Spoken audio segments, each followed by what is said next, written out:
वट सावित्री व्रत कथा स्कंद पुराण में बताया गया हर सुहागन स्त्री को वट सावित्री व्रत की पूजा करने के बाद वट सावित्री व्रत की कथा का पाठ जरूर करना चाहिए। स्कंद पुराण में बताया गया है कि वट सावित्री की कथा का पाठ करने से देवी सावित्री का ध्यान पूजन वट वृक्ष के नीचे करने से सुहाग की उम्र लंबी होती है और पति का प्रेम और सुख बना रहता है। इससे माता सावित्री की कृपा से घर में उन्नति भी होती है। वट सावित्री व्रत कथा का वर्णन स्कंद पुराण में है। स्कंद पुराण में देवी सावित्री के पति सत्यवान की मृत्यु हो जाने पर सावित्री द्वारा पति के प्राण वापस लाने की कथा का जिक्र वट सावित्री व्रत कथा में किया गया है। इस कथा के विषय में कहा गया है कि यह कथा सौभाग्य प्रदान करने वाला है, इसलिए वट सावित्री व्रत के दिन वट वृक्ष के नीचे सुहागन स्त्रियों को वट सावित्री व्रत की इस कथा का विस्तार पूर्वक पाठ करना चाहिए और सुहागन महिलाओं को इस कथा को सुनना चाहिए।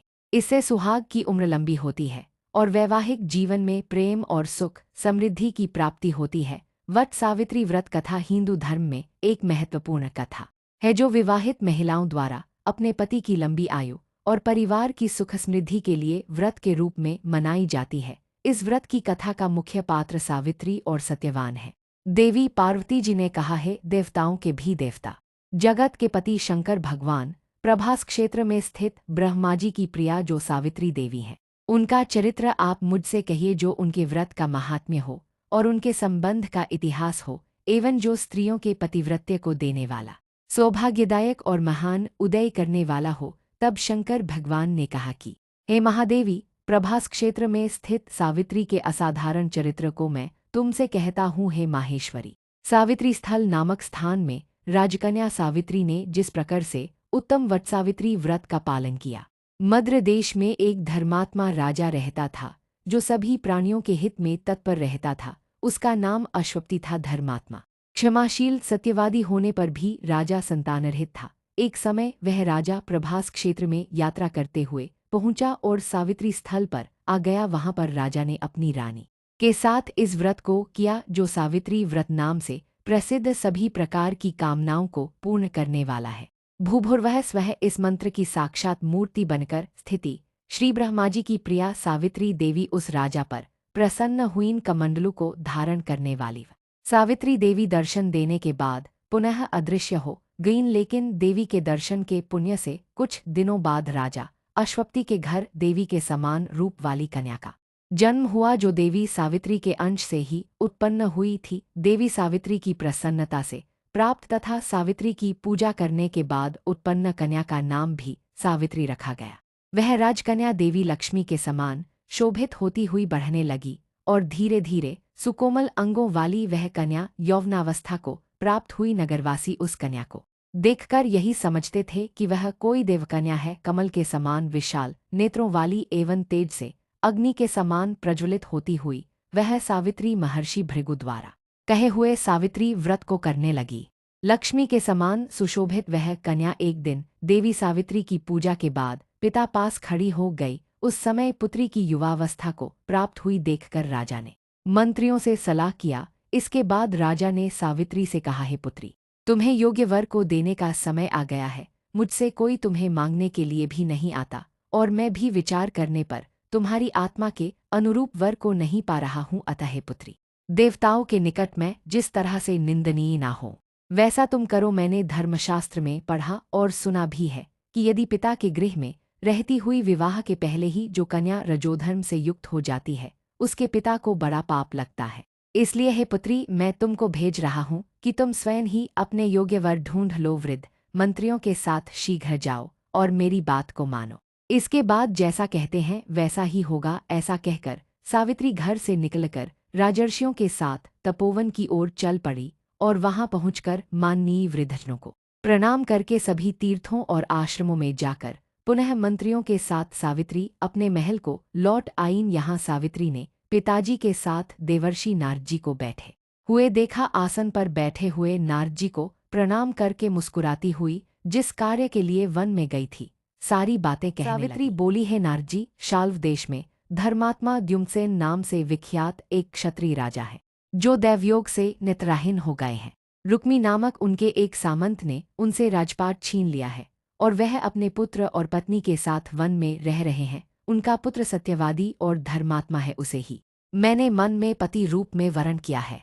नारद जी सावित्री के वचनों को सुनकर बोल पड़े हैं, राजन।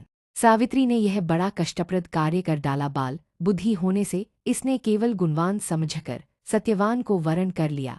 सत्यवान मिट्टी के घोड़े बनाता है और घोड़े का चित्र भी बनाता है, इससे उसे चित्राश भी कहते हैं। सत्यवान दान और गुण में रंतिदेव के शिष्य के समान है, ब्राह्मणों की रक्षा करने वाला, और सत्यवादी है राजा ययाति के समान उदार, चंद्रमा के समान प्रिय लगने वाला, रूप में दूसरे अश्विनी कुमार के समान और द्युम्नसेन के समान बलवान है। लेकिन उसमें केवल एक दोष है, दूसरा कोई नहीं कि सत्यवान आज से ठीक 1 वर्ष पर क्षीणायु हो जाने से देहत्याग कर देगा। इस प्रकार नारद जी की बात सुनकर राजकन्या सावित्री ने राजा से कहा, राजा, लोग किसी से एक बार कोई बात कहते हैं, ब्रह्मवेत्ता एक ही बार कहते हैं और एक ही बार कन्या दी जाती है। ये तीनों कर्म एक ही बार किए जाते हैं, बार बार नहीं। दीर्घायु हो अथवा अल्पायु, गुणवान हो अथवा निर्गुण, वर को एक ही बार वरण कर लिया, अब दूसरे वर को वरण नहीं करूंगी। नारद जी ने कहा, हे राजन, यदि आपको उचित लगता हो तो अपनी पुत्री सावित्री का कन्यादान शीघ्र कर डालिए। राजा शुभ मुहूर्त विधि विधान पूर्वक सत्यवान के संग सावित्री का विवाह करवा दिया। सावित्री अपने पति को पाकर ऐसे प्रसन्न थी जैसे उसे पुण्यवान पुरुष स्वर्ग को पाकर प्रसन्न होता है। सावित्री उस सत्यवान के साथ आश्रम में रहते हुए नारद जी की कही हुई बात को याद करती रहती थी और उस दिन को गिनती रहती थी कि जब सत्यवान देहत्याग कर चले जाएंगे। जब सत्यवान के मरण के केवल 3 दिन शेष रह गए, तब सावित्री ने निराहार रहने का व्रत लिया और तीसरे दिन सुबह स्नान करके देवता और पितरों का पूजन किया। फिर सास ससुर की चरण वंदना करके वह भी पति के साथ जंगल की ओर चल पड़। जंगल में लकड़ी काटते काटते अचानक से सत्यवान के सिर में दर्द होने लगा। सावित्री ने कहा कि आप कुछ देर मेरी गोद में सिर रखकर सो जाइए, फिर हम आश्रम की ओर चलेंगे। जैसे ही सत्यवान सावित्री की गोद में लेटे, वैसे ही सावित्री ने देखा कि सांवले पिंगलवर्ण वाले किरीटधारी पीत वस्त्र पहने हुए साक्षात सूर्य के समान उदित हुए पुरुष उनके सामने खड़े हैं। सावित्री ने उन्हें प्रणाम किया और उनसे पूछा कि आप कौन हैं। इस पर यमराज ने कहा कि मैं सब प्राणियों के लिए भयंकर और कर्मानुसार उनका उचित दंड देने वाला यम हूँ। सो हे पतिव्रता सावित्री, समीप में पड़े हुए तुम्हारे पति की आयु समाप्त हो गई है, इसे यमदूत पकड़कर नहीं ले जा सकेंगे, इसलिए मैं स्वयं आया हूँ। ऐसा कहकर फांस के लिए हुए यमराज ने सत्यवान के शरीर से अंगुष्ठमात्र शरीर वाले जीवात्मा को बलपूर्वक निकाल लिया। इसके बाद यमपुरी की ओर चलना शुरू किया। सावित्री भी यम के पीछे पीछे चलने लगी। यमराज ने सावित्री से कहा कि कोई भी जीव बिना आयु समाप्त हुए यम मार्ग से नहीं जा सकता। सावित्री ने यमराज से कहा कि आप जैसे सज्जन पुरुष के साथ मैं चल रही हूँ, मेरे पति आपके साथ हैं, तो मुझे आपके साथ चलने में कोई शर्म और ग्लानि नहीं हो रही है। दूसरी बात, स्त्रियों के लिए इस पृथ्वी लोक में पति को छोड़कर कोई अन्य स्थान नहीं है, इसलिए मैं आपका अनुगमन कर रही हूँ। सावित्री की मधुर बातें सुनकर यम ने कहा कि मैं तुम्हारी बातों से प्रसन्न हूँ, इसलिए जो इच्छा हो वर मांग लो।